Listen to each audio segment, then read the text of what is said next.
ইরানকে দমাতে পরমাণু অস্ত্র ব্যবহারের পরিকল্পনা করছে যুক্তরাষ্ট্র, এমন বিস্ফোরক তথ্য ফাঁস করেছেন সাবেক মার্কিন কংগ্রেসওম্যান মার্জরি টেইলর গ্রিন।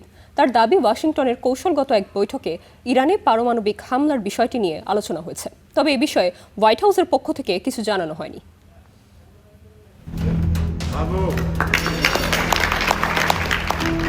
ইরান যুক্তরাষ্ট্র ৬০ দিনের সমঝোতা স্মারকের মেয়াদ শেষ হতেই চাঞ্চল্যকর এক তথ্য সামনে আনলেন সাবেক মার্কিন কংগ্রেসওম্যান মার্জরি টেইলর গ্রিন। যুদ্ধের ময়দানে ইরানের সঙ্গে না পেরে দেশটির ওপর যুক্তরাষ্ট্র পারমাণবিক বোমা হামলার পরিকল্পনা করছে বলে বিস্ফোরক তথ্য ফাঁস করেছেন তিনি।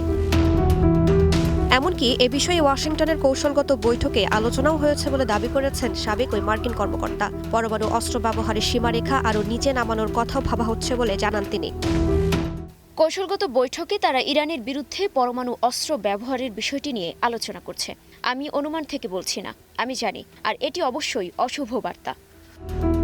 তবে গ্রিনের এই দাবির পক্ষে কোনো প্রমাণ প্রকাশ্যে আসেনি। হোয়াইট হাউসও এ বিষয়ে কোনো আলোচনার কথা নিশ্চিত করেনি। ইরানে যুক্তরাষ্ট্র ইসরায়েলের সামরিক অভিযান শুরুর পর থেকেই সংঘাত ক্রমেই বিস্তৃত হয়। এর আগেও বৃহত্তর যুদ্ধের প্রস্তুতির কথা উঠে আসে। এমনকি ইরানের সমৃদ্ধ ইউরেনিয়াম দখলে বড় ধরনের স্থল অভিযান নিয়েও পেন্টাগন ভাবছে বলে দাবি করা হয়। এমন পরিস্থিতিতে চাঞ্চল্যকর এই তথ্য সামনে আনলেন সাবেক মার্কিন কংগ্রেসওম্যান। রাইসা জান্নাত, স্টার নিউজ।